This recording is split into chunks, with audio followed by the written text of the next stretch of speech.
उल्हासनगरमध्ये जागतिक पर्यावरण दिनानिमित्त महापालिका आयुक्त अजित शेख यांच्या हस्ते वृक्षारोपण करण्यात आले। शहरातील प्रभाग समिती 1 ते 4 मधील स्मशानभूमीमध्ये कमी जागेत जास्त वनस्पतींची लागवड करून जंगल संकल्पना राबवण्याचे योजले आहे।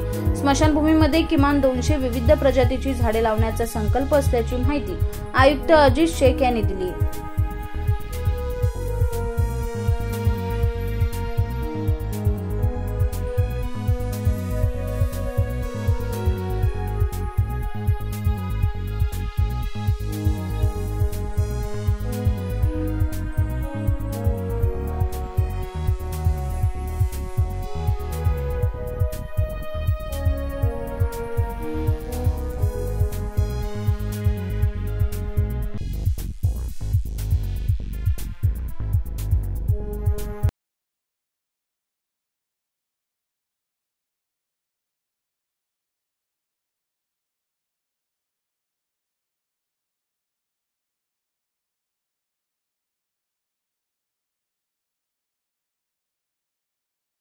आज जागतिक पर्यावरण दिवस आहे।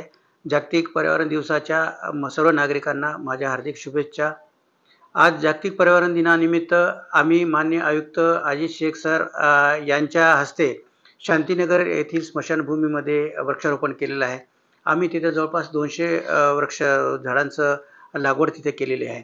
अशाच पद्धतीने उल्हासनगर महानगरपालिकाच्या कार्यक्षेत्रात येणाऱ्या 4ही स्मशानभूमीमध्ये आम्ही 200 वृक्ष लागवड आज आम्ही पूर्ण केलेली आहे। याच जागतिक पर्यावरण दिनाच्या निमित्ताने 5 नंबर उल्हासनगर 5 येथील सब्जी मंडीमध्ये भाजी मंडईमध्ये आम्ही सिंगल यूज प्लास्टिकच्या पिशव्या ज्या वापरल्या जातात विक्रेत्याकडून सुद्धा ग्राहकाला दिल्या जातात, ज्याच्यावर प्रतिबंध आहे, ह्या प्रतिबंधित पिशव्या आहेत, तर याचा वापर करून पर्यावरणाचा ऱ्हास होतो। तर ह्या उद्देशाने जनजागृती करण्याच्या दृष्टिकोनातून आम्ही त्यांना कापडी पिशव्याचं सुद्धा वितरण केलेलं आहे, जेणेकरून ग्राहकांनी प्लास्टिक पिशव्याच्या मागणीऐवजी कापडी पिशवीचा त्यांनी वापर केला पाहिजे।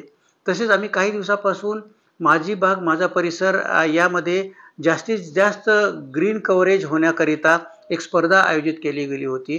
त्या स्पर्धेमध्ये भाग घेणाऱ्या विजेता स्पर्धकांना आज आम्ही पारितोषिक वितरण सुद्धा महानगरपालिकेमध्ये करणार आहोत। हे सर्व उपक्रम पालिकेचे आयुक्त माननीय अजित शेख सर, माननीय अतिरिक्त आयुक्त जमील लेंगरेकर सर यांच्या मार्गदर्शनाखाली आज पार पडलेले आहेत। आणि या निमित्तानं माझेही नागरिकांना आव्हान आहे की पर्यावरण संवर्धनाकरिता आपण सुद्धा मोठ्या प्रमाणात वृक्ष लागवड करावी, प्लास्टिक पिशवीचा आपण वापर करू नये। धन्यवाद।